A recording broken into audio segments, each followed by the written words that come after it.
Hello everybody, welcome to the World of Brickfilms Podcast. I'm your host, William of AW Studios. Joining with me as always is my good friend and co-host, Sean Moose of Silly Panther. As always. And obviously we are kind of in the flesh, and we've got three guests with us today. We have, starting sort of over here, we've got Chris Wynn of Chris Wynn. Hello. We have Jonah of Joko. Hello. And we also have Zach MG, Zach Macias of MindGame. Hello. Keeping it old school, or mid-school. Yeah. So I guess I could sort of, to give some context as to why we are not being streamed. We actually are in person. We are actually in Austria at the moment. We're in Salzburg. Beautiful Salzburg. Yeah, we haven't really done anything yet, but it looks amazing. There's a giant mountain outside of our window that's just gorgeous. It's a bit dark right now, you can't see it. Yeah. Take our word for it. Inside shot. But we'll see. We are here, kind of like we're going to be sort of taking part in Steinerei, which is for us right now. It's like in a few days' time. We're just doing a tour around Germany and Austria, and it's pretty amazing so far. Obviously, this is the first time I've seen Chris and Zach at all. Yeah. Yes. And it's just really great to get a chance to do this. It's the third time we've done it now. Third Steinerei year for us. And of course we ought to explain that Steinerei is the annual German brick film festival, a German language brick film festival, and it's been running since 2005. And it generally doesn't have international entries because I don't know if it's a rule, if it's written in the rules or not, but you're kind of expected to show up in person if you have an entry. So we have an entry and we're showing up in person. It always feels like it's been like a pretty European-centric. Not that it's trying to be like exclusive, but like it's just like it's like a very European-centric. Yeah. Or actually, I should say, if you're outside of a German-speaking country, then you're expected to show up if you have an entry. That makes sense. Yeah. How many German-speaking countries are there other than just Germany? There was Switzerland partially. Okay. And Austria, of course. Well, it makes sense. Yeah. Maybe Belgium as well, actually. They have French and they have Dutch. They're Dutch. Yeah. Excuse me, the uninformed American. Yeah, you've never even heard of Belgium, I bet. What are you talking about? That's what I'm France.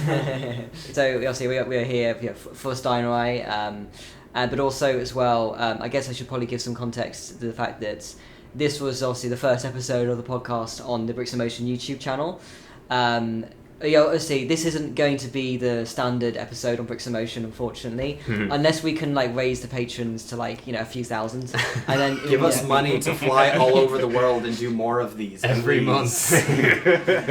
Yeah, Please give us your money. So maybe. Quick side note: none of the Patreon money ever goes to funding our European trips. That's all. We do not want allegations, even if they're completely. There's not enough money in that. There is certainly not. No, we operate at a loss buying the contest prizes and whatnot. We're doing this for y'all. Yeah. We're basically a charity at this point. You can also support us if you buy some of this amazing merch. Yeah. www.redbubble.com/bricks and Motion. Just search Bricks in Motion. It's on Redbubble. Or ask one of us. We'll give you the link. I'm really glad that we've all got a different version of the. There are many different versions. There are many more than here. This is we're kind of like a collection of mannequins, all kind of modeling the different types of. We need to get rid of the default Redbubble models and replace them with photos of us. Basically. Exactly. We got to finish the thought about moving to the BIM channel. Yeah, we do actually. Yeah, before we get too distracted. So this is the new home of the World of Brickfilms Podcast.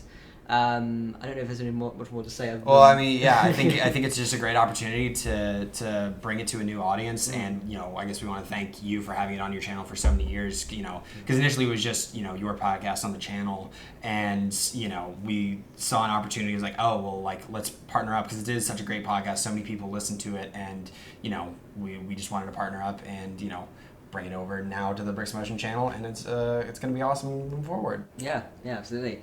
And it's one of those things as well. Like you said, I didn't expect it to get to where it is. Yeah, obviously it was just my own sort of side projects. I wanted to do a little kind of thing, and it's kind of crazy to think that this has been on for 6 years now. And I wasn't even an adult technically when I was 17. So do you have a ballpark estimate of how many guests you've had on the show? Oh, well, I mean, we've done like We're approaching the 50th episode. Yeah, this is like cool. episode 49, I think. Okay, wow. And then of course there's been a few like tax specials and a few specials with like more than one guest. Right, I was gonna say so some of them have had a couple We've of probably had like couple 6. Because we always have repeating guests. Like, there's no new guests this week, so. Oh yeah. We're not doing it weekly, but yeah, this month there isn't like a new guest, but yeah. It don't really have the novelty of us being here. Yeah, the novelty of us being in person. Yeah. I know this is a pretty incredible opportunity that we all just kind of. Yeah, I've got to say, take I wasn't expecting this to happen. Basically, when I was doing the first episode. Yeah, can you imagine if back then when you made the first episode, you ever think you'd be here now with like? Oh my goodness, man! Yeah. Here's the thing. We still have more people that we're going to see. We're gonna see James Kaywood of Brickfilm Day. We're gonna see Blandier of both Brickfilm Day and Bricks in Motion. All the Brickboard people as well, you know. Brickboard and Robin as well. Both Bricks in Motion staff as well. And also potentially Go Lego. I'd heard rumor of Stefan Troger. If he shows up, we hope so. Please. Too high. We know that you're going to be watching this podcast well after Steinerei happens. Yeah. But go back in time. Please hopefully he shows up and we can edit in a picture of us with Stefan now. There we go. Yeah. That's the dream. Otherwise, we're going to have like a really sad picture of just like Just an empty gap in the middle of the frame. It's just like a little dotted line. No, you know what we'll do. We'll revise the podcast ADR so we all say Mirko instead. And then it's us with Mirko. Yeah. Mirko Horseman would be pretty cool too. That's a name I have not actually heard in a long time. But yeah, Mirko's. Yeah. We kind of like the first time we went to it like a couple of years ago. We were like he overheard us go like that's Mirko, and he was like looking at us like who the hell are they? Yeah. I've never met these people before, and then they know who I am. It's kind of crazy because like like the first some of the brick films that when I was first doing the podcast I think one of the first brick films even talked about was probably like Remake, and that inspired me to kind of like push forward doing other stuff on like other brick films, and they were kind of inspired by that kind of thing, and like brick films that are set to classical music. That's we've talked about Greedy Bricks with Pagano as well. And it's like Mirko's done a couple of those. I know he did what was that one called? Remake, and then the Artist. The Artist, which is fantastic as well. Great one, And we talked about that with Maxime. Yeah. So we've definitely just like wonderful films, and it's. Yeah, I think it was funny. Like he wasn't expecting us to have known that these like nearly 20-year-old brick films. That's got to be kind of a surreal. Yeah. That's got to be kind of surreal. Yeah, just to be sort of a hobbyist animator that just makes stuff for the internet, and then suddenly just to hear your name just get recognized. On a similar note, like I was already telling this to Zach, but like it's surreal for me. Like I've been watching Zach's films since 2007. And like I can't imagine what I would have thought if you told me back then. Like one day, not only will you you can consider yourself friends with Zach online, but like you'll meet in person. Yeah, absolutely. I was the same way. I mean, this is like a surreal dream coming true. Honestly, finally getting to put like a face to names. It's so many of them, especially all of your work that I've admired so very very deeply over the years. Like this is great. Yeah, I mean, I remember I mentioned this earlier, but I was like, I don't know, like 12 years old, literally just going on brickfilms.com, like before I knew that like, the community had kind of migrated to Bricks in Motion. And I was literally just like refreshing the page over and over because there would be like 4 brick films on it. And I would refresh it and be watching yours and like so many other community members. And there's an ambulance. Ruining my terrible sappy monologue. No, but it was I remember watching those films. So like, your stuff literally was like foundational for like the core early brick film memory for me. So yeah, it's pretty crazy. Thank you.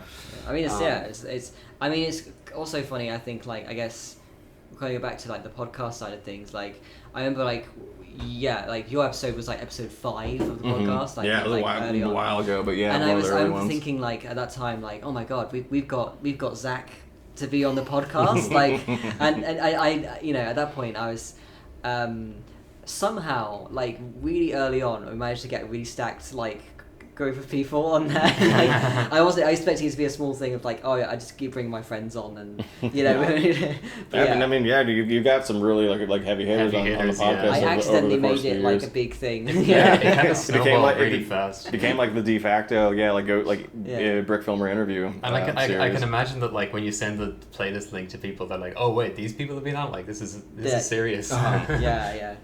But yeah, somehow it just kind of accidentally started off that way, pretty much. And you say Steinerei has been around for 20 years now? Well, next year will be 20 years. Next year will be 20. Yeah.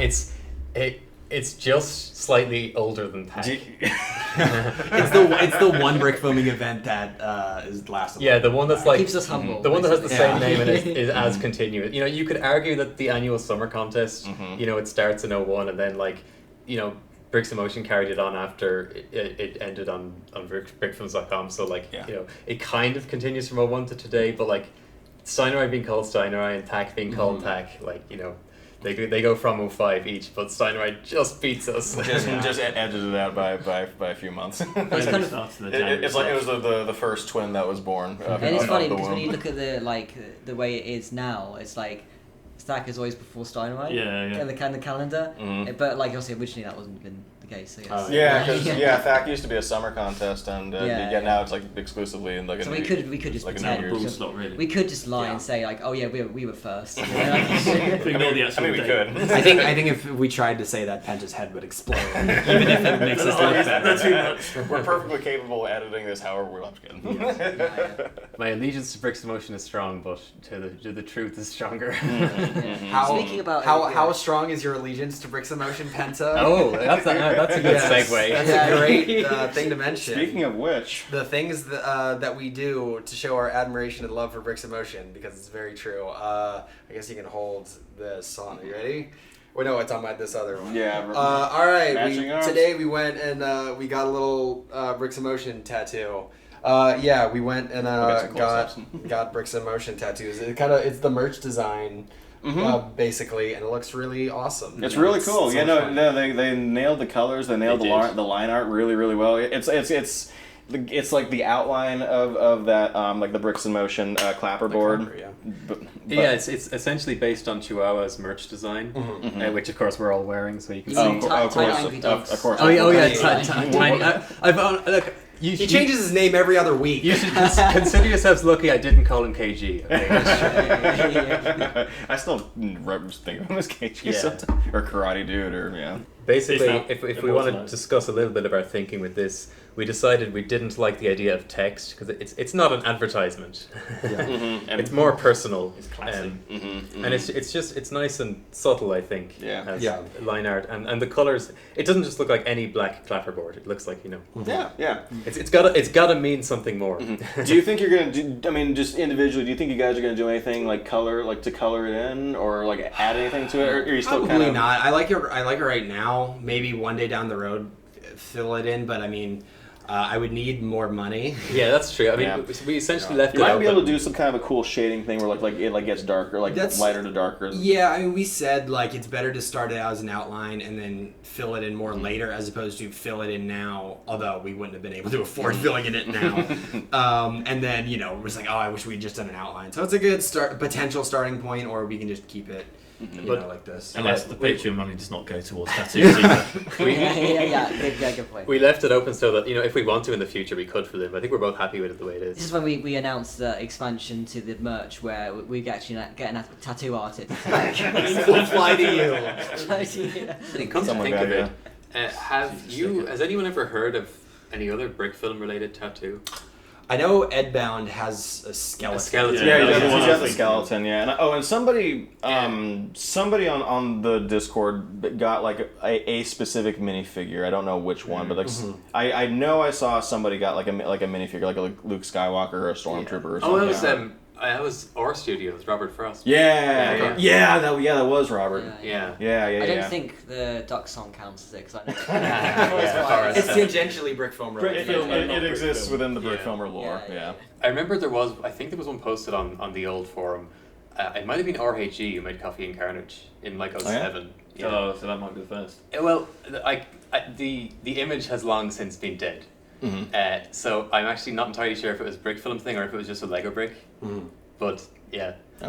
So all those other examples are like, they double as Lego. Yeah. So I don't know if there's any other that there's something specifically brick filming. Yeah. I don't know if there are many other brick film tattoos if out there are any, obviously I'd love to know from the comment section. This is a challenge. Go get tattoos, kids. No, clearly do not. If you're underage. Listen, all you 18 and plus older people, we have a mission for you. Send it to us. We would love to see your brick film related tattoos. If you have any. I mean, I think it probably is worth saying though that, like, this is my first tattoo ever, and it might be the only one I ever get, to be honest. Like, I've always kind of thought, like, yeah, tattoo sounds cool, but I'd have to find something that, like, it would have to mean so much. Something that I know that is going to mean that much to me, like, forever, essentially. That's the thing, isn't it? That's for life now. Unless you spend a lot of money to get rid of it. You've both put enough into Bricksimation at this point that It's even if you left today, it would mean a lot to you. And that's part of it. Plus you dedicated 20 years of your life to it, that's worth a little stuff. Well, wait, you're saying that, like, 6-year-old Sean wasn't dedicated to brickfilms? Like, what are you saying? Yeah, and that's ultimately one of the things we were thinking about. Like, we know we're not going to be admins forever, and we know things might change or whatever. Even in terms of, like, let's say one day down the road, somebody becomes an admin who are like, I don't exactly agree with what's going on. At the same time, like, it kind of captures like a specific moment of like, this era of Bricks in Motion is special to us. No matter what happens down the road, like, we can remember this, and it means like it captures this moment now forever. I'll cheers to that, yeah. So you're talking about, like, in like 2035 when I become like a notorious admin. Yes. The evil William Ark. Yeah, a worm eats half of your brain after you become the admin. No, that's just the stress of dealing with all the young kid YouTubers who come in. Content brain to its max. Oh my goodness. Oh god. Yeah. We'll get to that. Once brick filming is like purely on TikTok, I think that's when we're out. Bye bye. Yeah. That's the transition to. We had our fun. The transition to a completely new generation, and So let's talk about our entry to Steinerei. Yeah, which everyone's seen now. Jonah, on this channel. And you ought to lead with the story of our entry. Well, so we produced an entry last year. It was brilliant. It happened. We got it out the door. Just. So then, at Steinerei, we're like, we do not want to do this again. We want to get it out as soon as possible. We have the theme. We have everything. Yeah, we have 11 months down the line. we need to make a video. That did not happen. That's the thing, is we knew the theme at last year's Steinerei, so in theory we had an entire year to make it. We did not use an entire year to make it. Yeah. Most of it happened within the last just a bit less than a month. But we managed to put it all together, and it was actually quite a good sort of community project because we brought in quite a few people from across Bricksimation, so it really can feel like the BIM gang entry, as it were. Yeah, pretty much. I even have a little bit of voice acting in it, so I got a little part in there as well. That's good to have. And actually, one of the few times I'll actually break out the animating table and actually do stuff other than my yearly attempt at that. So. We brought him back. Yeah, actually, it is kind of exciting since it's a bit rarer to see some animation from you. Yeah, or at least that comes out. Yeah. Every year I try to make some degree of animation, unless I'm busy with work or something, but like I try to make some animation, and then I'll post maybe a couple frames from it, and then it'll never come out, and that's that. Tale as old as time. Yeah, it would. I'm guilty of that. That's the problem that I always run into, is that like every year I try, but I'm still so rusty, and I procrastinate to the last minute to start trying to de-rustify myself, and then by the time like, I finally get, okay, I'm good at animating, it's too late. And I'm like, well, never mind. Bye-bye, Thack. But yeah, I was really happy to have a small part in Close Encounters of the Ninth Kind, and really happy with it. And I think it turned out really well. Yeah. Yeah. Can't wait to see it. Can't wait to see it get screened. Yeah. On the big screen. Yeah. On the big screen, yeah. That's always a definite plus of Steinerei, is seeing the live audience reaction and having it on the big screen with the full surround sound. That's not something you get when you're just looking at it on this tiny phone or whatever. It's definitely a different experience. Oh yeah, totally different. Like it's getting a live reaction as well, like seeing people like, well, hopefully cheering it on or laughing and boo, throw rotten tomatoes at us. How are you guys when it comes to screening your films? What's your psychology? Are you excited for it? Do you get nervous? I think like at that point I've seen it like so many times over making that I'm just like, I know whether or not I'm happy with it. Well, so honestly, like at last year's, I just thought it was cool to see it on the screen, and then like people actually laughed at certain points, and I was like, oh my god, they laughed at our video. Yeah, that's the most satisfying thing in real time when the audience reacts the way that you want them to, exactly at the points that you want them like to. I basically had no expectations, so like it was great. But I kind of feel like obviously if we'd used more time, our film may have been a bit more coherent. But like just pretty much having anything and seeing it in person, it's special. Yeah. Absolutely. Yeah, I mean it's a very rare privilege for just hobbyist filmmakers like us to like get that opportunity to. And I want to say a big shout out to Jonah, because like you're always the one to be like, guys, look, we got to do this. We gotta hurry this up. Unfortunately, I was a lot busier this year, so that. I think you've been like that with both with both of them. It's been Joko basically saying, "Look, guys, if we don't make something now, we're not going to have a film." Yeah. The entire last weekend before it was submitted, just worked non-stop on this thing, and we got it across the line. True brick filmer way. I lost my sanity in the process, but it's a small price to pay. This is ultimately why like the contests get the most amount of entries are like Thack and Brawl, where it's like you have a week and a day to make an entry. The ones that are like, longer and longer, everyone does what we do. It's literally just like, oh, I have all this time, and then you wait until the last minute, and you realize your ambitions have outweighed the time you have left. And then you're like, well, never mind. Always the thing that happens. And for anyone at Brick from Day, I'm sorry, I didn't enter this year. I was broken from this video. Yeah. It was worth it for Steinerei. Yeah, I wanted to get something in for Brick Film Day too. I just kind of ran out of steam, but Oh yeah, for the alleged last Brick Film Day. Allegedly. Yeah. We'll see what happens. Yeah.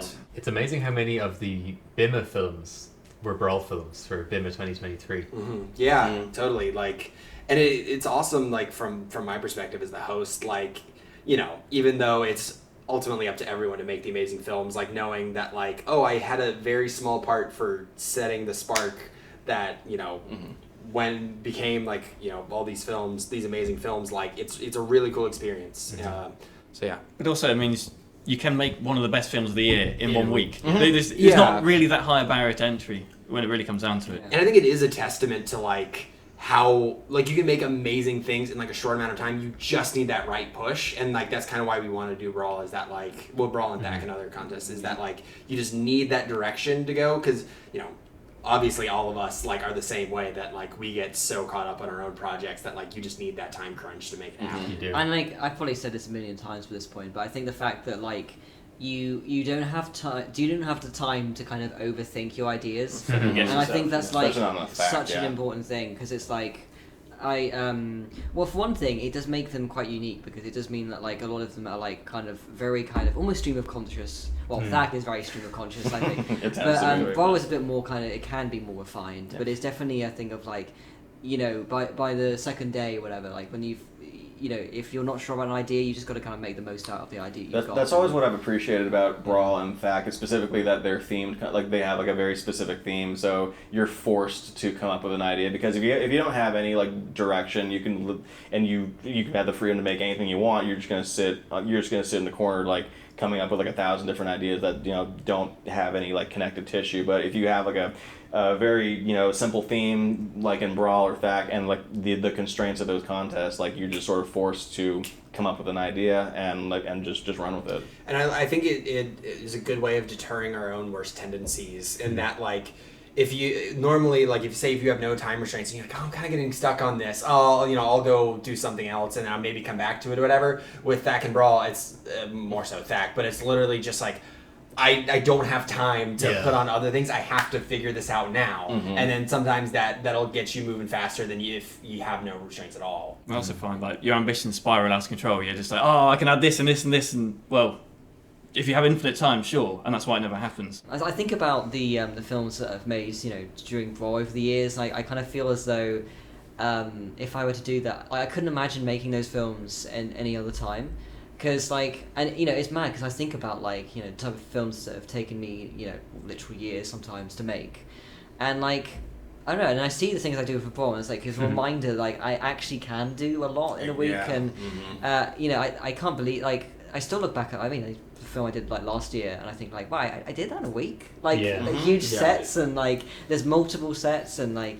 And not only that you did it in a week, like you did something in a week that like you are usually pretty proud of. Like this, I made Arcport for Brawl last year, and I'm like, I made that in a week, and like it takes me like months to like make a film on my own otherwise. But like even with all like that limited time, and like even all like the trimming I had to do to like get it in time, I'm like, you know what? I feel pretty good about this. Like I still got it in me to pump out something in a relatively short amount of time that I can feel pretty good about. I don't know. Also, a couple of years ago, I made like the Brawl entry that I made was basically probably my favorite brick I've ever made, which is the tracker track. It's a winner. That was a great one. Deserved it. That was I'm paraphrasing the old expression, but there are 3 different forms of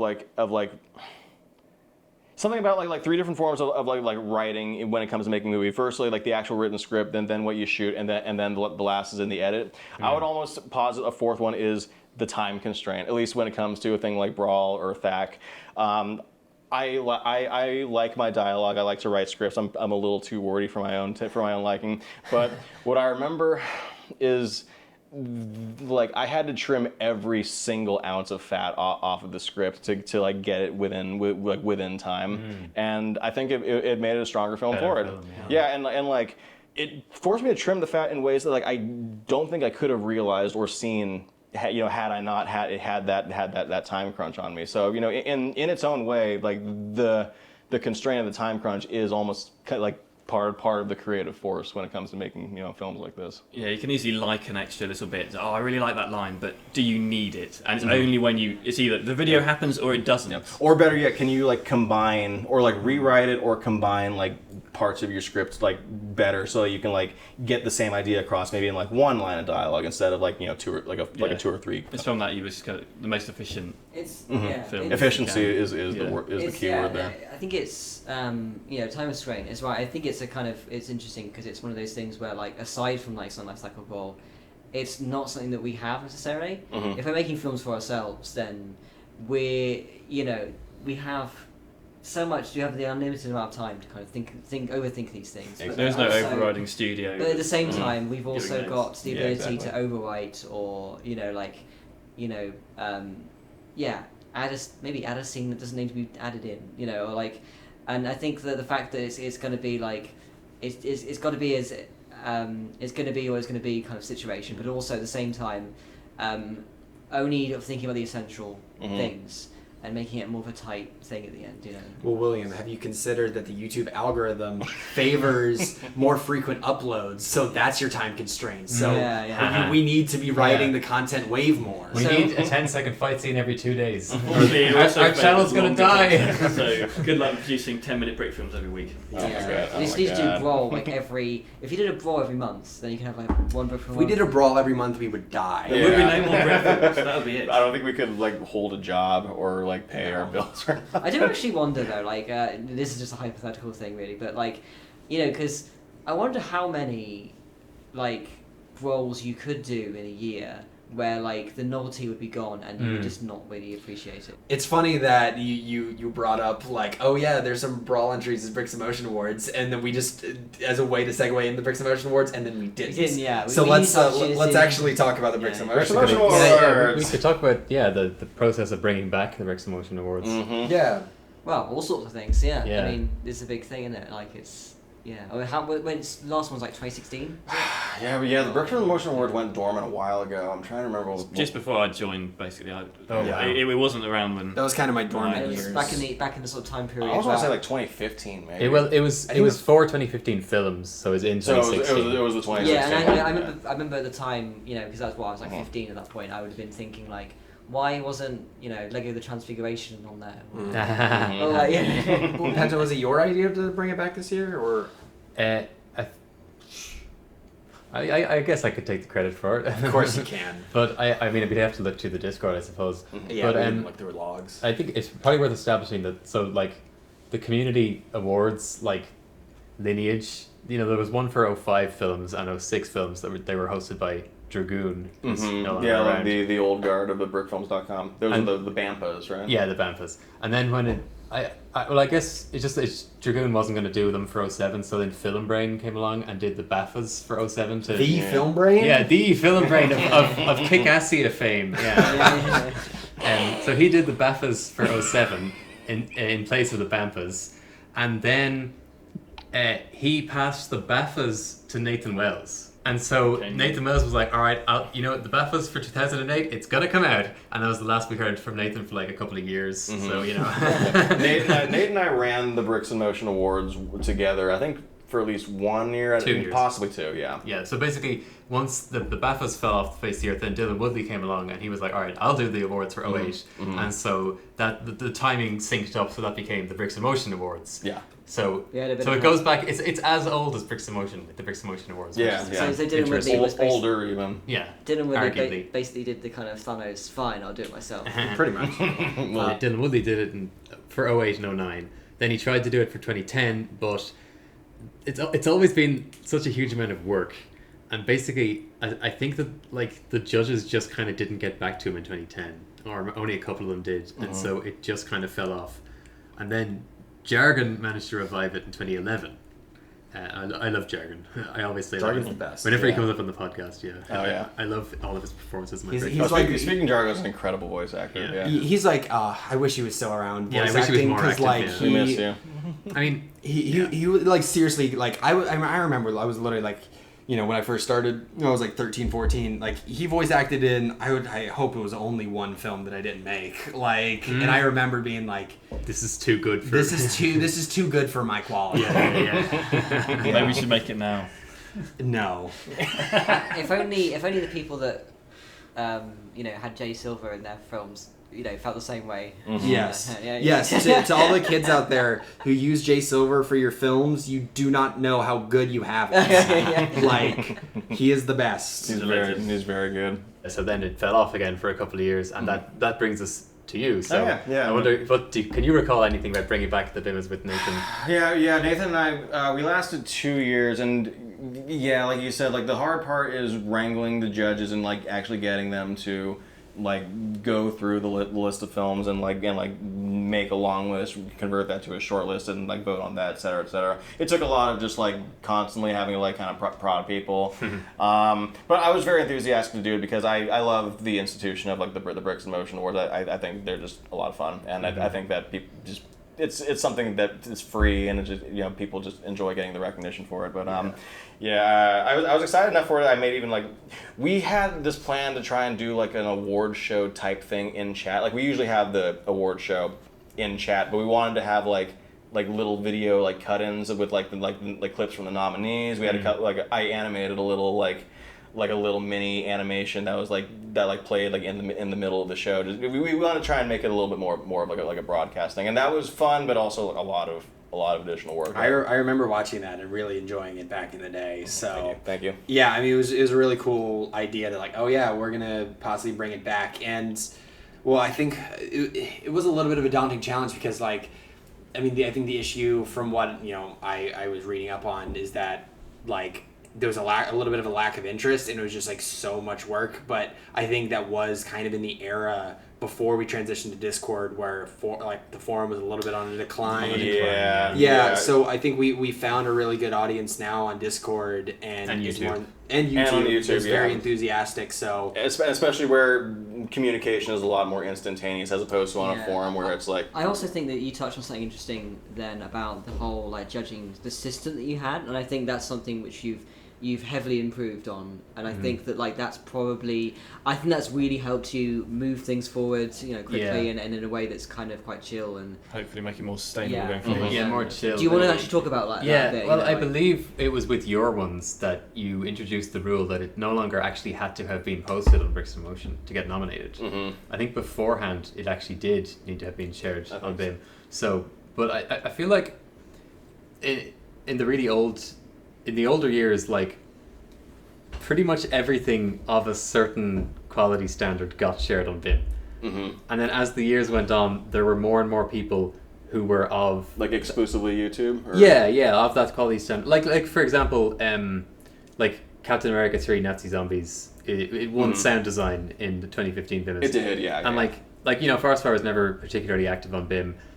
So like that's an example of by that point, by the mid 2010s, there's more people on YouTube who are that good and weren't like really part of BIM. So it made it a little more difficult to like go out and kind of like find the brick films that like were not being like directly posted to Bricks in Motion, but were still like of YouTube's quality. A huge pool of everything, so trying to track down what might be the best, even if it's got millions and millions of views.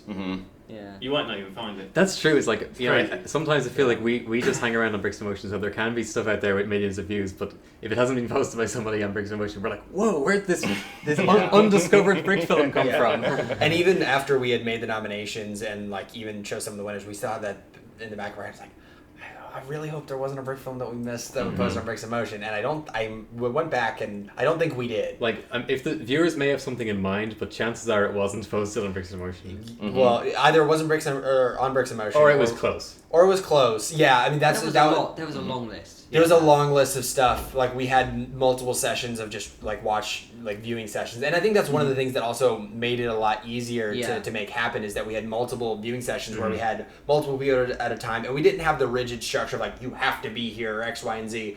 But if you're able to make it do like a viewing session, just watching a whole bunch of films, writing down the ones you want, and then debating it out with other people. I'd argue that was probably the biggest thing that helped you in the end. Was well, I mean, I think narrowing it down to just Bricks in Motion with these obviously that's a huge thing, but also as well I think that now it's sort of making it more of a having quite a decent size judging panel, but making it in a way where it's like, if you're not available tonight, we're watching these ones, or if you want to focus on the sound design aspect, and if you want to judge that, you can join tonight. I think most of us were there most of the time, but there were times where like I wasn't, my schedule was a bit over the place, and I wasn't able to do some nights, and it was fine. And that was a good thing to bring up. Like we had to rewatch stuff multiple times, specifically focusing on each category, sound design or editing or writing or something like that. Trying to focus specifically on like one aspect that's not made for. It's really interesting when you watch things in that way, because it's like you notice things the second time around that you wouldn't have, because we say if you're focusing on sound design, then you might not notice something else, or like a certain visual effect, or like the quality of like a voice acting performance or something.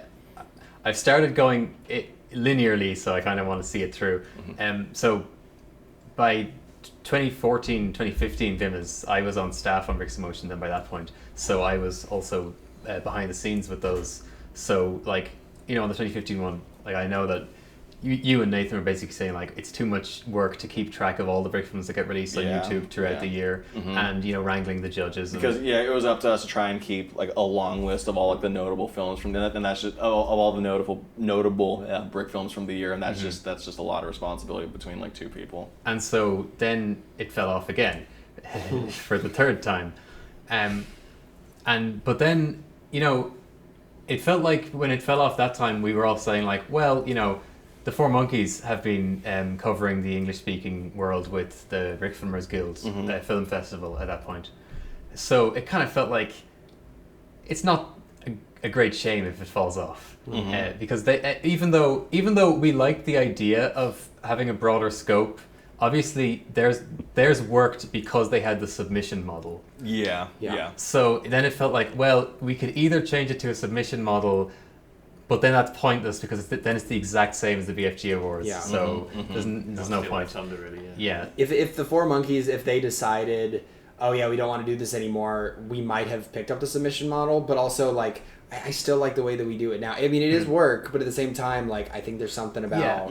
And so, but basically over the years, even though we had that feeling of like, well, they're kind of covering it in their own way. We over the years we did always say it would be nice if we could bring back the Bricks in Motion Awards in some capacity. And I think in that sense, it's good to have something which kind of differentiates it in the way of like, this is celebrating Bricks in Motion. True. Well, that's actually another point is that over the years there are actually more awards ceremonies throughout the community, and some are submission, and maybe some others aren't. I really don't know. Yeah, but basically, I think it was already within this year, we started saying. Maybe we could just look up the Discord, because it probably would make for a more interesting story if we did, like where we started talking about it. But we basically started thinking like, is it viable to bring back the Mixed Emotion Awards? Actually, we were talking about Brick Film Day, because in the past 2 years we'd done the Iceberg video, and we'd done the Lars Hassing interview video. So we were like, it's kind of lame that we don't have a nice video for Brick Film Day this year after we did 2 really, really big ones. But so we were kind of talking, could we bring back the Bricks Emotion Awards for Brick Film Day?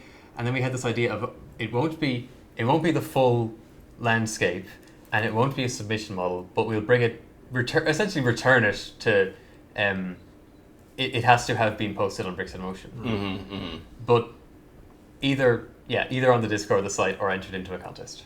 Yeah. And then it was like, oh well, this is kind of perfect. We're going to Steinerei the month after. We'll do the nominations for Brick Film Day, and then we'll do the results live in person for like when we're at Steinerei, and we're like, okay, we got to do it now. The results, it was like the perfect date. Well, and also because under your lap, and also because like we knew that like this year's kind of the only year that we're gonna do it like that, because next year, we're gonna do it earlier. So it'll be the results will be out like next March, or whenever next year. It's like this.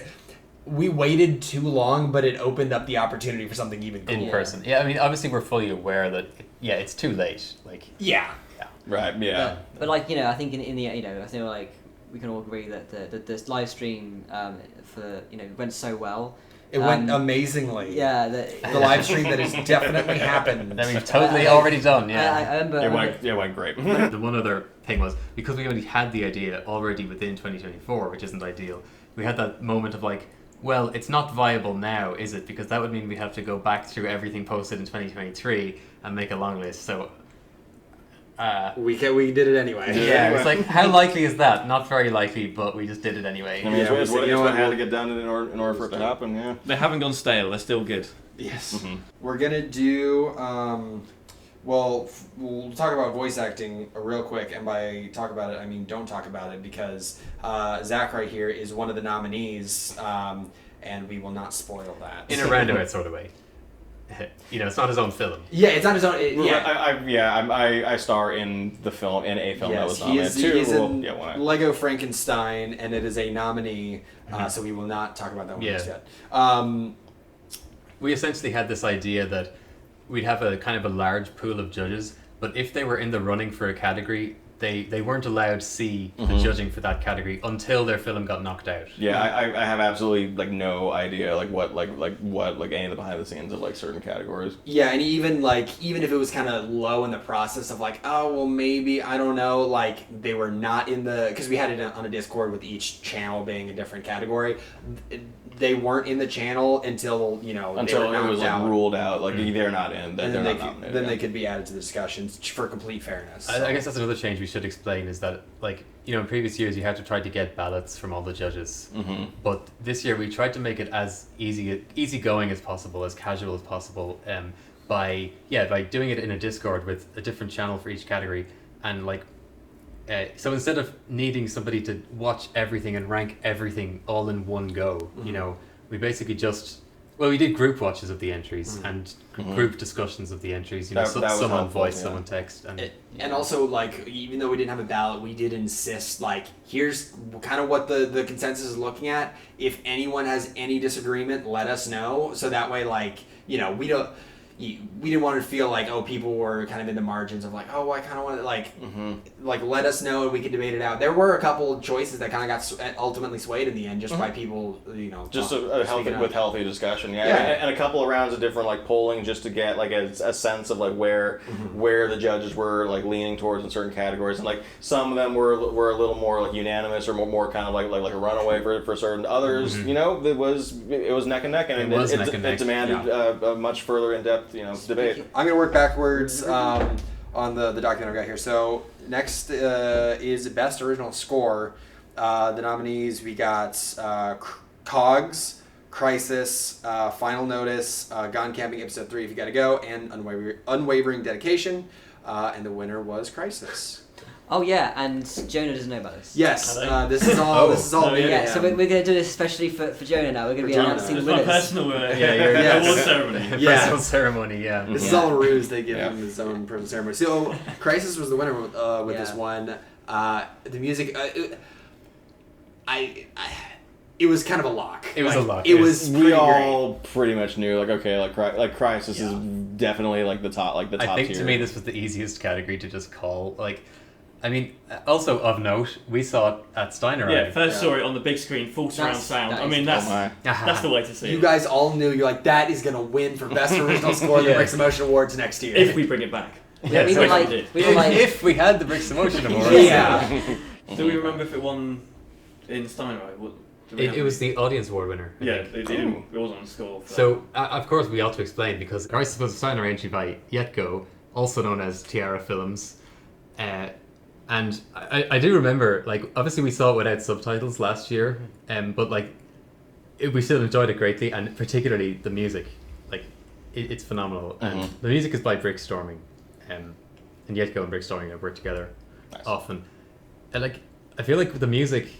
It works so well with the visuals, like with the film. You know, they really feel like married to each other. It's not just this is the music track like that is dropped in. You know, I really love like the way like the felts, you know, grass and everything kind of melds with like kind of the dreamlike quality music at points. And it feels like the action is like informed by the music again, or like, how do I put that, like. Kind of like what you said, it's not just like a music track being dropped. It's like music that is deliberately like written and scored like to like beats in the film, and like it's really really inventive. It's really really creative. And I definitely feel like it's one of those ones where we're like, yeah, this is definitely like we unanimously agreed, right? That it was like this is locked. Also, it sounds like Final Fantasy VII, which was a plus for me. That's kind of the running theme, right? Isn't it?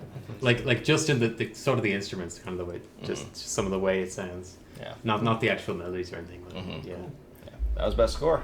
And make it kind of like, you know, a bit of a surprise because. Oh, we do it like drum I rolls. can't see with it.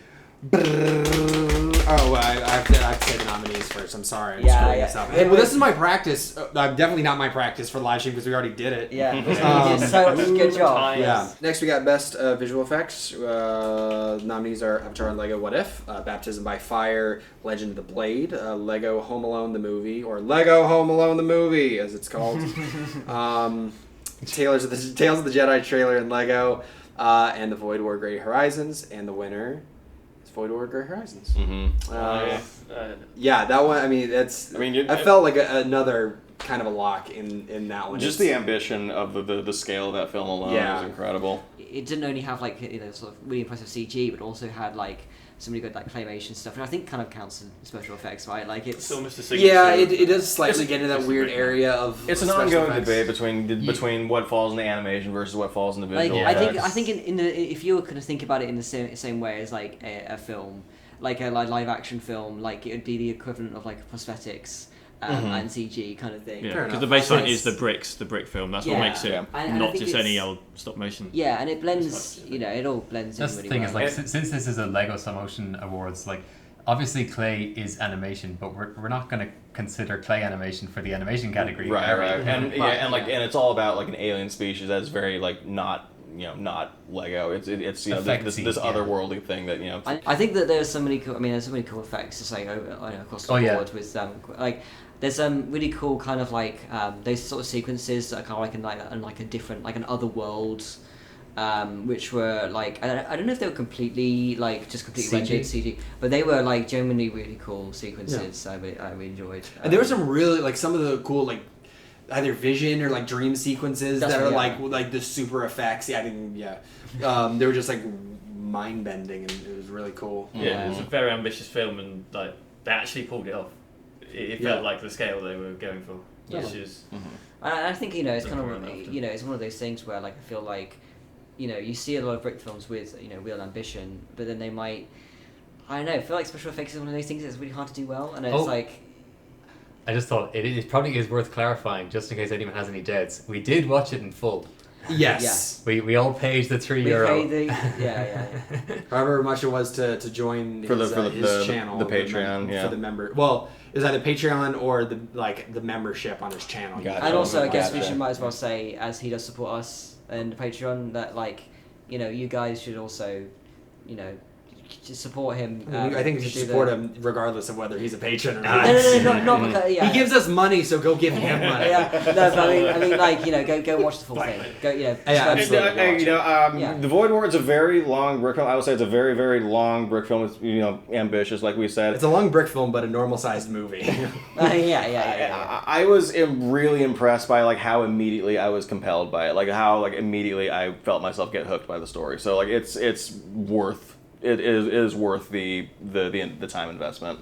Very, very, very much so. Yeah, I agree. Yeah. Although, I guess I do kind of want to say shout out to Spencer Olsen, though. Spencer Olsen returns. It was really good to see a new film from Spencer Olsen, especially the baptism. It's like a series, like a little mini series. Yeah. Yeah, I mean, I think those two are like his first big film in 10 years. Maybe? Yeah, and I think he even got best film at the BFG. BFG, yeah. Nice. That's Congrats him on that. But Void War was just one of those ones where like the visual effects are so integral to like the storytelling and like the world building of that whole thing. It was almost kind of a no-brainer. That said, there were some really strong nominees. There were a lot of really good ones, A lot of really strong nominees. Like Avatar and Lego. For being the bite-sized little film it is like immaculate. It's a strong punch for whatever. Bang for a buck? Whatever that. Something like that.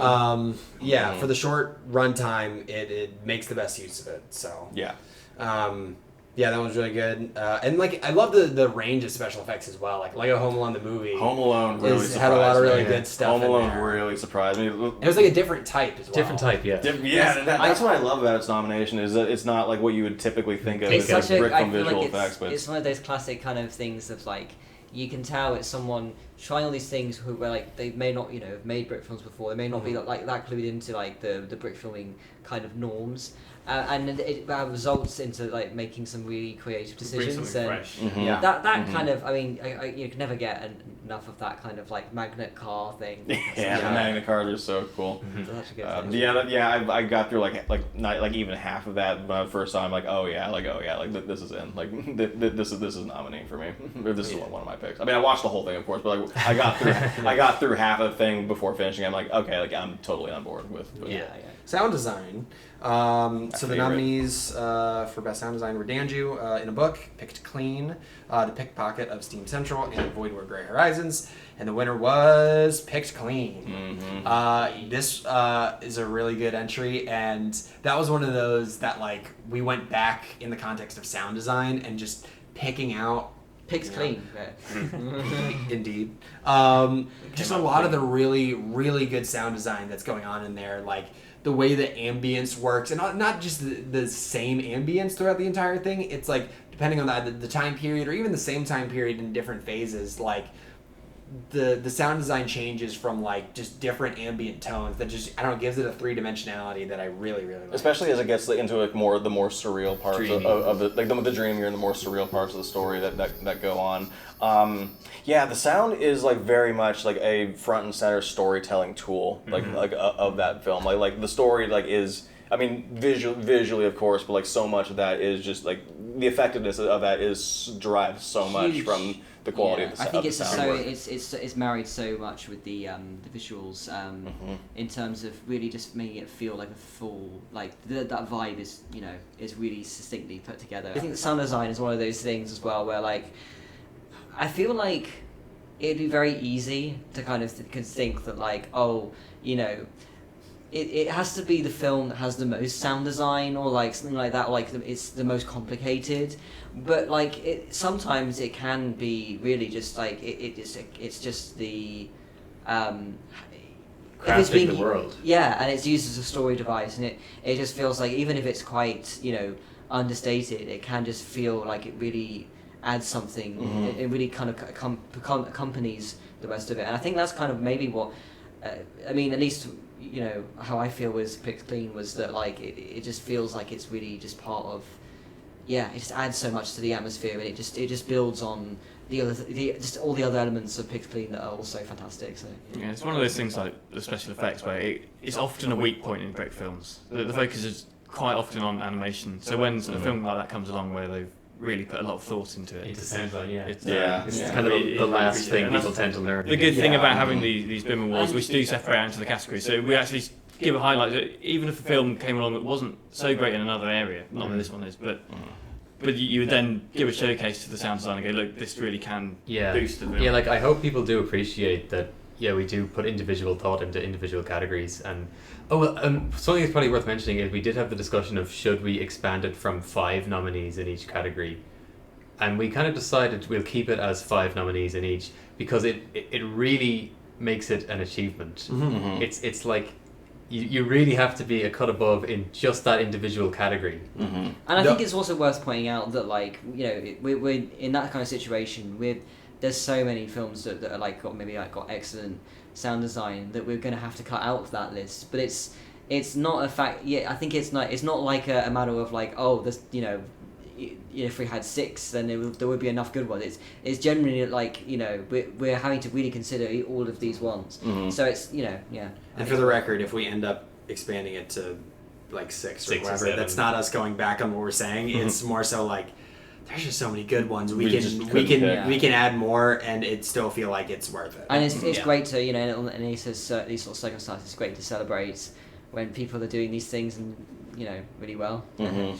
So, yeah. And is there any other like of those nominees that we wanted to talk about in terms of like sound design aspect of it? Like, I mean, Pickpocket Esteem Central definitely. That was actually that was my pick originally. That was the one I initially was really going to the bat for. I think it might be a case of maybe the most sound design, but also like it had that really professional sheen to it. Like there's a certain like, I don't know if I'm gonna describe this well, but there's like a depth to like a certain sounds that were like you just like kind of feel them like really like the mixing and mastering. Yeah. Like there's a fullness to it, and I think sometimes maybe in more amateur brick films that part's kind of missing. Like maybe some of the sounds are like not mixed or like a little too light, maybe, or like. Yeah, they just don't have like that mixing into like the world where it feels like it's coming from naturally from, you know. Yeah, it can easily feel just like a load of separate sound effects. Right? Yeah, just kind of haphazardly, dumped onto an audio track. But Pickpocket was mixed beautifully. Just like from the acoustics of the location, like the way that like. The voices were mixed into like the crowd where it would isolate like certain parts that you like that Stanley wanted you to pay attention to, but like without overpowering or overpowering any other aspect of it. It was just the crunchiness of just like the gears and like that steampunky kind of feel. It just felt really satisfying to me. I guess crunch is kind of like sort of the word for it sometimes. And I hope people know that, like, hopefully people get good pointers and ideas from discussions like this. I hope so. Yeah. Hopefully they get more from it than just thinking, oh, those people are celebrating some other people's brick films. Yeah. And I think that is like such a pitfall for brick filmers. Literally just like, okay, my animation's done. I'll just put in some sound effects for the sake of it, and then that's it. Another one that I wanted to mention in a book as well. Like I noticed one of the things that really stuck out to me on that one is that like every single little action has a corresponding sound effect, and that just gives it that dimension as well. So like, and that was made for Brawl. So if you should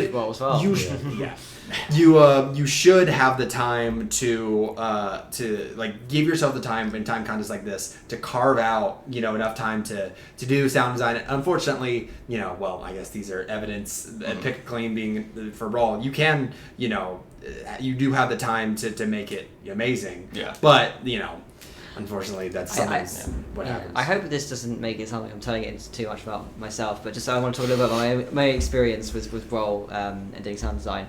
I think that I feel like my most accomplished sound design I've ever done was probably Trucker Tracks, just because, and I think that's a perfect example because for me personally, because when I'm doing Brawl, it's definitely like sound design will always be kind of like one of the last things I'll think about. I always kind of feel like with editing and stuff like that as well, with that kind of time frame. So it's always going to be like the final day, basically, is what I leave for like editing. Editing is always going to be, or post-production side of things is always going to be my last consideration. Usually it's like the final day. And to touch on what I was kind of talking about previously with Pick Clean, when I was mentioning it's not about the most sound design, it's about using the sound design, the sounds you have to kind of accompany what you've got, the storytelling aspect. And that's what I was trying to do was like to track a track, because I in that kind of situation I don't even have enough time to really like put too many sound effects onto the timeline.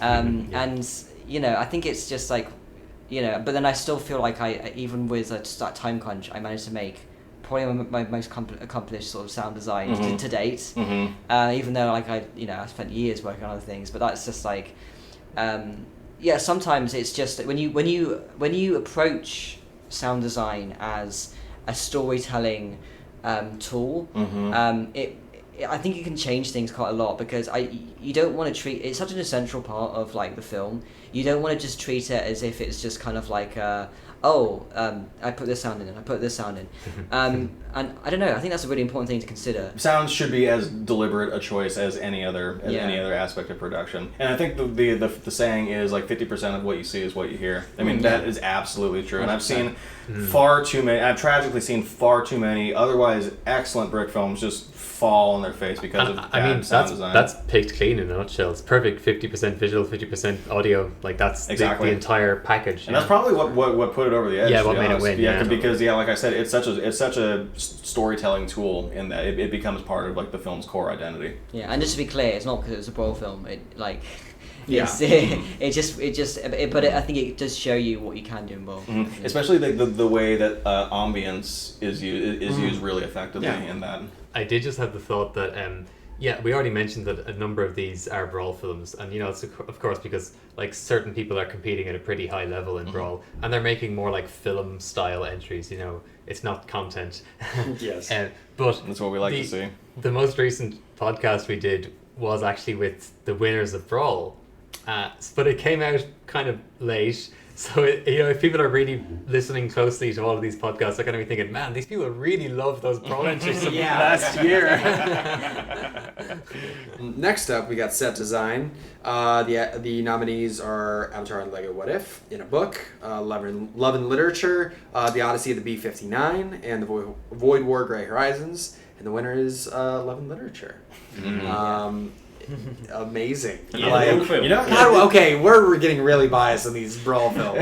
It's funny. That's actually the winner I personally didn't see coming. But I mean, watching it again, and just it makes sense as a winner. Just like the level, like the scale of it. The scale and the detail as well. Yeah, the use of pieces. And I mean, it becomes doubly challenging. Or I mean, it's already challenging enough to make those intricate sets in the first place, but let alone at a scale for those big figures is like insane. And there's so many sets. Scale, I think, was a very common theme in the set design nominees this year. Like we had a couple of films that did the big figs, and then we had in a book Nathan's entry, which was just like barely even figs. It was just like large scale books and characters, human scale. Yeah, and then of course Avatar. You have this massive forest set, and I can't remember what the other one was. Void War? Void War. Oh, I had Void War. Void War. Oh, of course. I mean, Void War had like spaceship, lots of lab, lots of planet. One of the things of Void War is, I mean, it does have like more open battle scenes, but like there's so many sets. Yeah, that's true. And they're all like solid sets. It's not just that there's so many, but they're so consistent in style and color palette, and it really feels like a real world. Yeah. There was multiple times when I was watching it and I was thinking like, you look at like the like cogs and like things going on in the like a part of the sort of set dressing, and it just feels like this feels like a real thing that functions in the world that. Yeah, like you got like the really like grungy, dirty like battlefields, and you got like the more like the cleaner, sterile like the laboratory that they're in for most, or like the receptionist dude who's like. It's like in that control room. Yeah, like all these places have such like distinct identity to them, and I think one of the things we all can agree the Void War does really well is world building, and like the set design is really integral to the aesthetic of that. It has really, really unique identity, especially with the way it like the characters are like designed from each other. Yeah, it's just I mean, and just like the giant scale figs are just really like cute and adorable. I love the way that they're animated. They have a lot of great expression to them. Beautiful cathedral set. Yeah. Next up for best editing, we have 8 Minutes, Cracking the Kernels, Him for a Droid, Live Rich Die Richer, and The Pickpocket of Steam Central. And the winner was Pickpocket of Steam Central. This crazy good editing.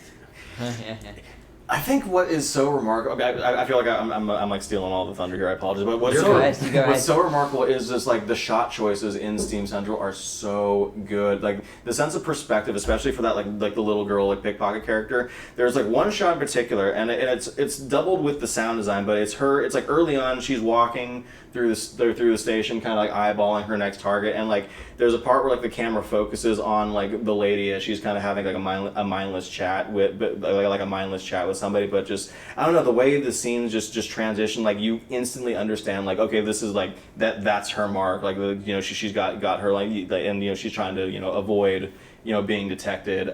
It's just, I mean, there's a great sense of stealth to it, and I think that's exactly what the idea that's trying to get across. Yeah. Actually, I do think it's pretty cool that this category, it has some nominees that aren't in a bunch of the other categories as well. There's a lot this is a lot of like an interesting spread of nominees in this one that don't really appear in other categories, but I think that that's 8 Minutes is great. 8 Minutes was really good. And I think it's important to have like an editing category because I mean it's a bit of a hot button topic because in brick filming you tend to shoot to your edit, so there's not a whole lot of actual like picture cutting, but I still think it is its own separate discipline apart from just cinematography or like animation or what have you, because there is a vision, like you arrange your shots, you have a vision in mind and you have like the pace in mind, and like part of how you like shoot and arrange those shots is like the style and like the style of the film, and like that I think that itself is its own separate discipline, not just from like just the shot composition itself, but like the way the way those shots are paced, the way they're put together. I don't want to kind of go too much on a tangent here, but I do kind of feel like it's one of those weird things with brick filming where like, because you're not shooting more than like what you've got most of the time, it is kind of thing of like you are kind of editing as you're animating in a way. You're editing it you're still making the decision at some point. It's just not necessarily all the considerations that you would have like with like a ton of footage is kind of sort of still there, because you are having to think about like again you're having to think about it beforehand, really. Especially if you're not shooting in sequence, which most brick filmers don't. Yeah. Especially on a time constraint. Yeah, like you have your shot setups. You get it's like any other film. You have a shot setup. You get all the shots that you need from that angle. Move to another one. And you're likely to. I mean, I still feel like as well, if you're shooting each shot separately in a separate project, then you are going to have to do a bit of editing, because there's going to be like there's going to be one shot that's like 5 seconds too long, or maybe have to extend it by. Tip to everyone: always shoot a little bit extra before and after. That is a key. You will be kicking yourself. Overshoot rather than undershoot. Yeah. Always shoot more than you need. Yeah, we should continue on. Moving on. Yes, cinematography nominees are Avatar and Lego What If, Danju, the French one, Les Liens de l'Amour, if I pronounce that semi-close. Live Rich, Die Richer, and Lucia, and the winner was Danju. This was one of the more goated categories. This was absolutely stacked. Stacked, yeah. I was thinking, I didn't have a clue which one was going to be winning that. Yeah. And it could have gone to any of them, honestly. Like, and I would have been happy. They're all so spectacular in their own way. Like, and different. Yeah. Like, Danju Danju makes really, really excellent use of like different color palettes in different sections, and like the lighting is all really good. Avatar and Lego just the naturalism of like the environment is beautiful. And the camera work as well. The camera work is insane. Like Lucia has some really interesting, like there's some really cool like perspective shots, especially from like the end. The chest shot is and I love the little bit of multi-plane animation that happens. Yeah. There's some really inventive, cool. And the use of like miniatures for like the travel. That shot, I think he literally used like an Ninjago set with the doors open, and it looks so huge. And the door wide open. That's such an iconic shot. And I can talk talked for hours about about Live Rich or Die Richer. Just the ingenuity of so much of the camera work there is, oh man. Yeah. And I feel like in Judging the Bibbas, we try to keep in mind that like we don't have one ideal in mind for what best cinematography looks like or what best visual effects looks like. It's not like we don't have one perfect sort of everything should look like this film.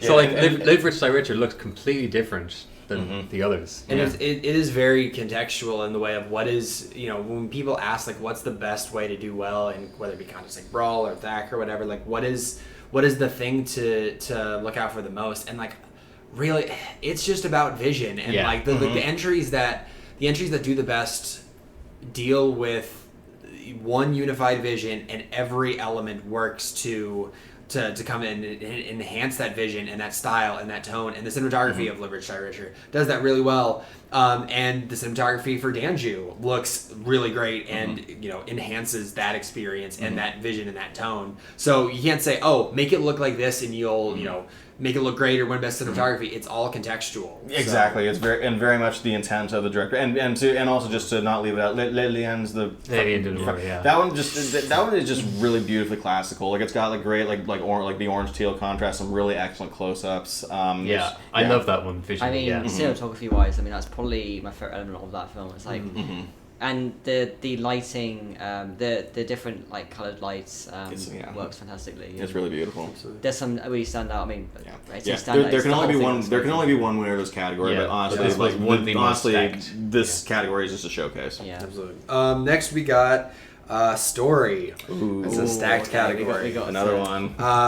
We have Crisis. We have A Fistful of Silver. We have Frankenstein. We have Gone Camping Episode 3, if you gotta go, and Live Rich, Die Richer. God, what a amazing! What an a amazing year, man. Okay, they all could have won, really. Like they all were pretty phenomenal. The winner was Live Rich, Die Richer. So. Yeah, that's hard to argue. I'm happy with that. I will. really like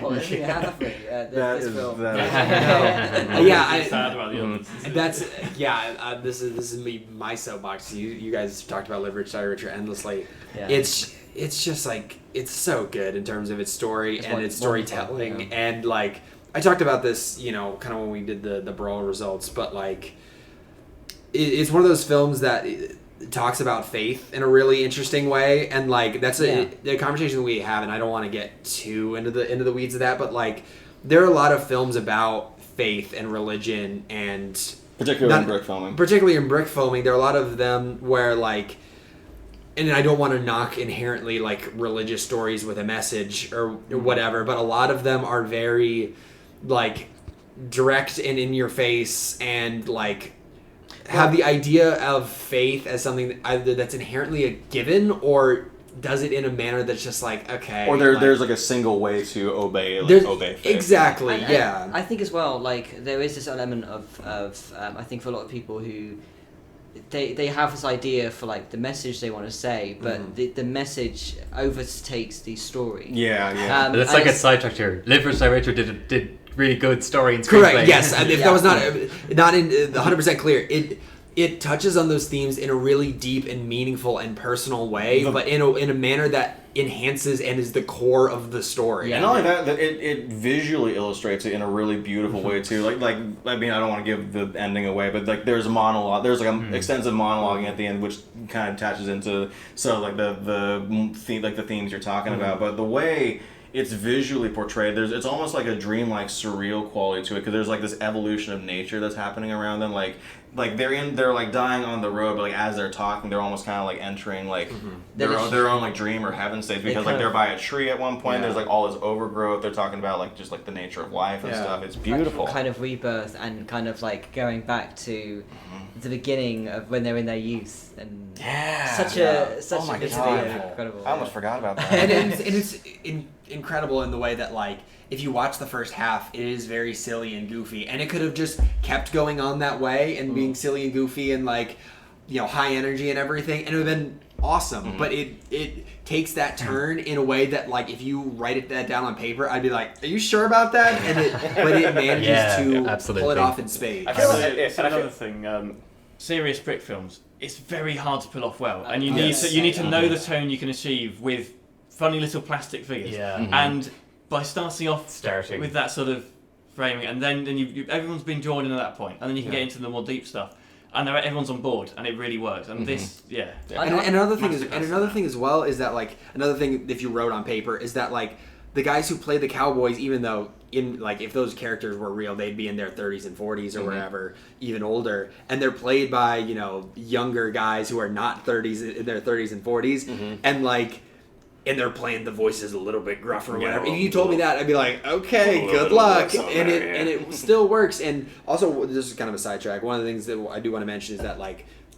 This category is story / screenplay, and that's kind of we kind of combine the two because let's say there's a no dialogue film. Gone Camping episode 3 was one without dialogue, but we wanted to include the possibility of just the overall story but not specific dialogue, and then also include dialogue into the screenplay. A screenplay is not exclusive to just dialogue. A screenplay, yes, I do agree. It includes just the beats of the story, how well they're paced, how well one leads to the other, etc. etc. That's probably a good point to mention that it does feel like somewhat of a shame that Gone Camping didn't actually win any category. Well, way to spoil it.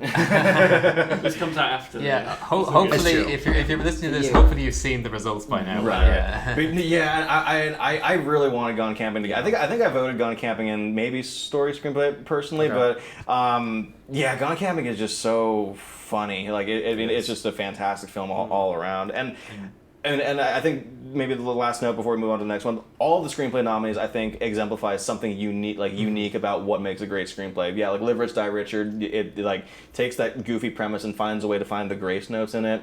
Fistful of Silver, hilarious, perfectly paced dialogue. Good, yeah. Gone Camping, hilarious silent film antics. It's beautifully told. Great structure. It does have a story. And maybe one of my favorite twist endings in a brick film so far. Brilliant. What were some of the other ones? I don't want to speak too much about Frankenstein because I starred in that one, but that just I mean, we can maybe talk a bit about that because I feel like it was one of those films where I watched it multiple times, and I think watching it in the context of story, I was like, this is like. It is a retelling of Frankenstein, but it's a really good retelling of Frankenstein. It really feels like it's doing its own thing, and it's great. And most of a lot of what happens in the story is what's happened between the dialogue, because my character is the only speaking role in it, but most of the action is what's going on internally with the assistant and Frankenstein's monster, and that's. How do you do that except portray that visually, and the Adventures Ensue found a way. It's remarkable. We got two excellent Frankenstein adaptations in Lego, and they're both very different. And what was that last nominee again? Gone Camping. Was it Crisis? It was Crisis. Crisis is like a tone poem. At a certain point. Crisis is very the story beats in there are really there's one in particular that's just that's devastating. It's very good. It's very what's the word I'm looking for? Meditative, and it's very it does a really good job of portraying the characters' internal states and what they value and how that comes into conflict with the greater overarching story of the world, I suppose. Absolutely. And it's another great example of one that it has some big picture sort of ideas, some serious kind of ideas, but it still keeps it within the Lego sort of vibe. But Fistful of Silver reminded me of one thing that we haven't mentioned so far, is that we decided one film per director per category. Yes. Yeah. Starbrick Studios has multiple entries that probably could have been on the list. But we decided that he had a strong year. That of the best or all of them, that one was the best. That was the one we wanted to recognize. There were some generally kind of laugh out loud moments. It was very fun, very well written comedy wise. I think. Absolutely. All right, let's keep it moving with the animation. The nominees are Avatar and Lego What If, Battle of the Artists, Bob Ross vs. Van Gogh, A Christmas in Custody, Legal Ties from Yesteryear, and Lego Whiplash, Not Mid-Tempo, A Recreation with a Twist. And that goes to Avatar and Lego What If. Yeah. Incredible. Generally, one of those things where it's it's so... good. That's very descriptive. There's such incredible fluidity and complexity in almost every shot. I mean, and even when like the only two like figures moving are like either Quaritch in the mech or Jake Sully, like you have like the quality of like his tail moving, like the quality of the movement feels just so incredibly live. Like the animation on the cameras is like perfect, and like for like however much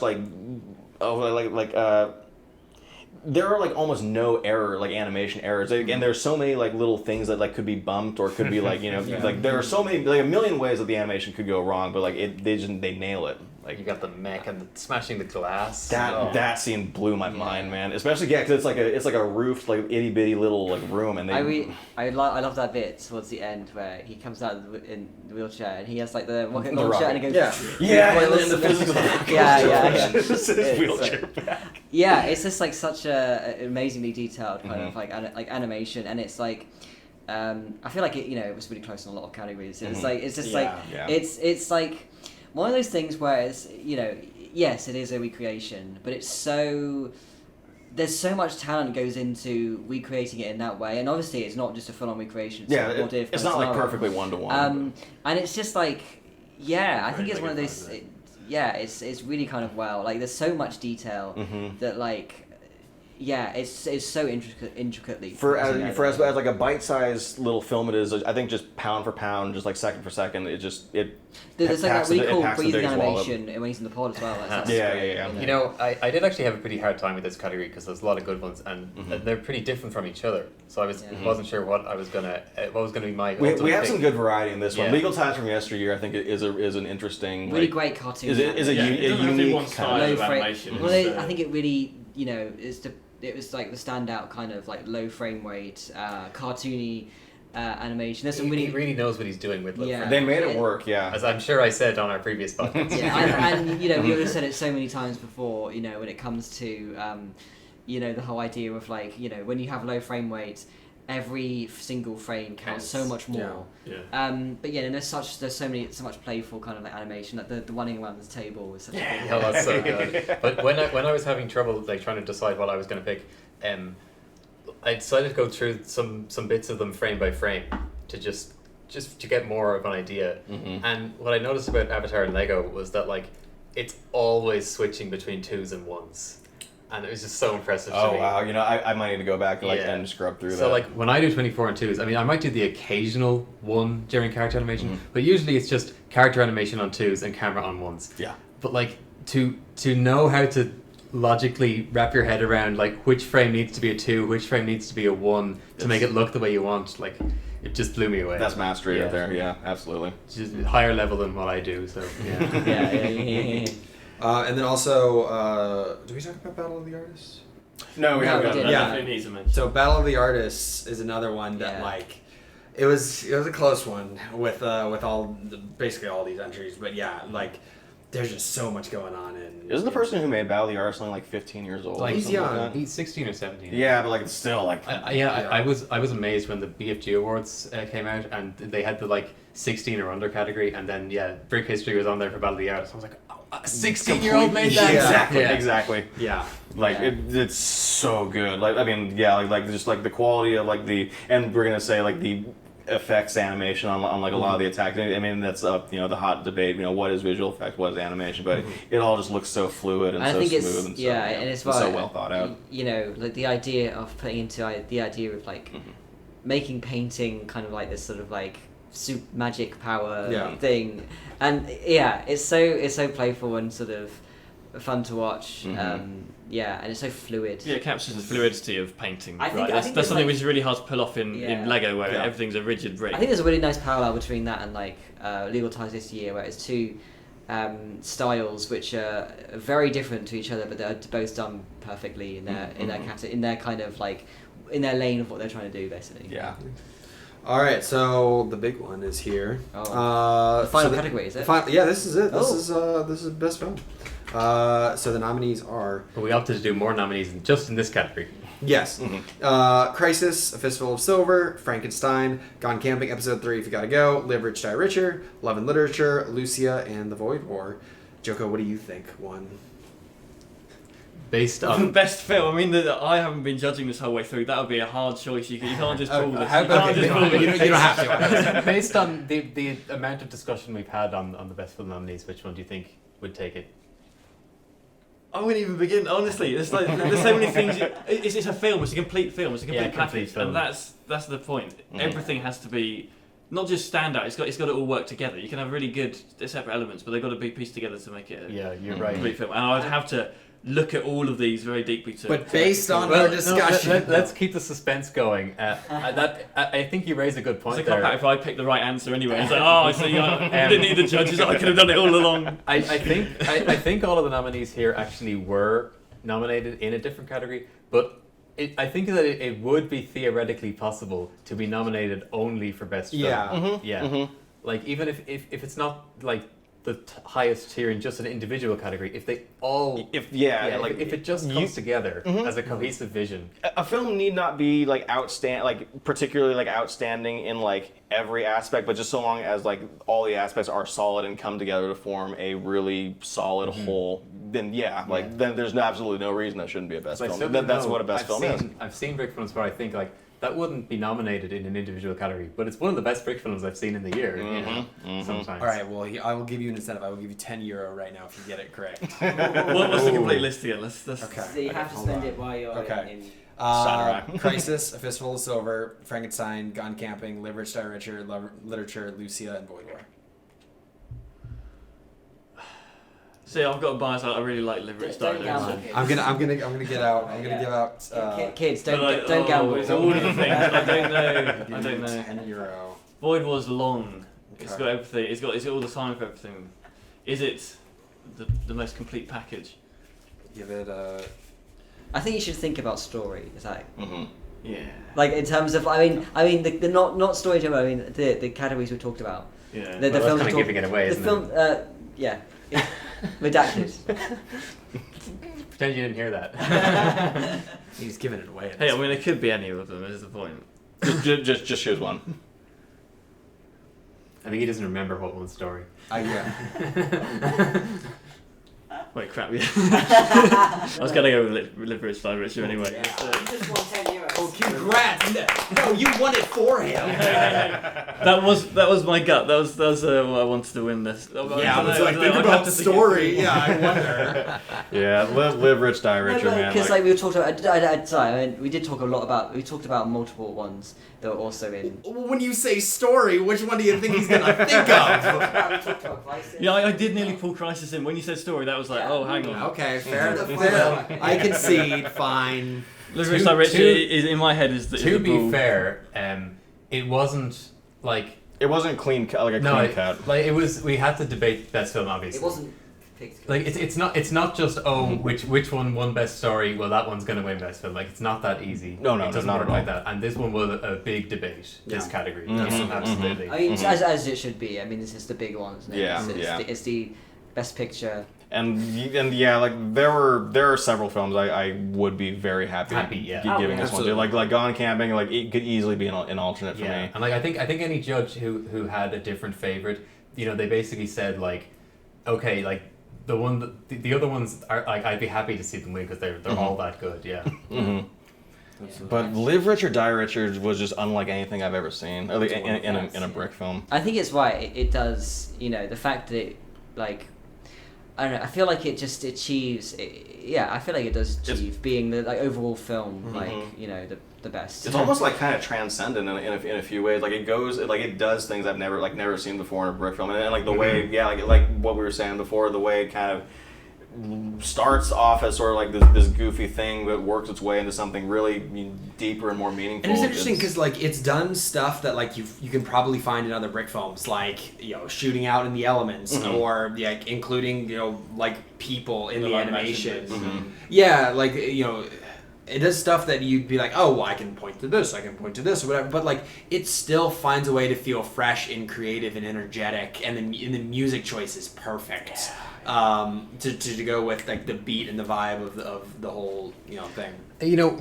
When it came out first, I watched the Brawl playlist. I was basically thinking, yeah, I'm pretty sure Live Rich, Die Richer is going to win, but like I couldn't have called it 100%. But then I feel like the longer it's existed in the world, the longer I've sort of sat with it, the more I've started thinking to myself, like, that's the type of brick film I'd love to see more of. Absolutely. Yeah. I think, in full disclosure, for last year for Brawl, I guess it was not my first choice, my spot for first place initially. But when it kind of seemed like that's the way I was going, I was totally fine with it. And the longer it's been out, and especially rewatching it for this, I'm like, yeah, this should, I think it should have been my first place from the get go. It's fantastic. It is. Yeah. Great stuff. Great stuff. Yeah. And congratulations to all the nominees, and especially to Get Rich Die Richer. Absolutely. Get Rich Die Richer. Get Rich Die Richer. Get Rich Die Richer. Get Richard Die Trying. Get Richard Die Trying. To be fair, this is what happened, really. I'm gonna die rich. He got rich. That's what happened. Wait, does that mean he has to die now? Yeah, that means he's marked. This is actually the murder mystery then. You'll be looking over your shoulder now for the rest of the trip. The lights are gonna go off. I'll never get to know who won the best voice acting category. The red spotlight appears. Your greed shall be your downfall. To be fair, I was the one that offered it. No, I mean, maybe we could just say that's your tip for putting in all that work on that Steinerei film. Exactly. Well, just 10 euros. Yes. Thank you guys for being here. It's been amazing, and also it's really nice to finally actually do an in-person podcast, because we've been talking about this for the last 2 years. 2 years, and we kind of sort of did it, like, with that episode with that short section. Andreas and Alexander. But it was only an intro and an outro. So this is nice to actually be here and do an actual proper podcast. The rain can't get us this time. Yeah. And honestly, were it not for the technical limitations, I could have talked for another 2 hours. Oh yeah. The battery is on one of our cameras is literally blinking at us. Stop. Well, we don't want to keep up everyone else in the hostel. That's true. But this has been a blast. I could talk about recording. This apparently could go on for another 78 hours, but I think we should probably call it here, guys. Perhaps. And thank you for having me back on the podcast. Yeah, I mean, I've missed being on here. What has it been like? Is it your third time probably? And I think this is only number 2. No, there was a TAC live stream. Yeah. Maybe a TAC live stream. That's probably what it was. But, what do they say now? I don't know. It's your show. Just before we wrap things up, I do feel like mentioning that I started off this trip in Vienna before I met up with everyone else. Mm-hmm. And while I was in Vienna, I already met Andreas and Alexander. Ooh. And they were nice enough to give me... I'll get a B-roll shot. We get a B-roll shot. Nice enough to give me this that's not... printed Steinerei minifigure. I really hope it's out of focus and this looks silly. But anyway, it's a Steinerei mini. It's a minifigure with a giant Steinerei logo on the front. And which they created for the promotional materials. I don't know what this is supposed to signify, but it's supposed to be me because I forgot my sig thing. We went via Lego. So this is all we could manage. So Chris, he's got dark hair. He's got I dyed my hair. I grew a terrible goatee, and I learned how to play the cello. Yeah. So in the next episode, the West development, So shout out to Andreas and Alexander who are hosting Steinerei, and they're super nice. Mm-hmm. Yeah. And shout out to Steinerei, which of course we're here for. Yeah. In this moment, I say I'm very, very excited for Steinerei. It's been a bucket list line since I knew about it. If you're watching this when it comes out, I had a lovely time at Steinerei. Yeah. It was amazing. Everything I wanted it to be. Thanks guys, and hopefully you will be seeing us. Well, not seeing us physically, literally, but you will be hearing us. More regularly. We go back to better schedules, and also on Books in Motion YouTube channel. And it's been great. I hope you've enjoyed this very special episode of the podcast. And I'll see you in the next one. Goodbye, guys. Goodbye. Bye. I'm just gonna keep waving until it stops. I know. My editor brain kicked in and said I'm gonna keep this going until it's awkward. Okay.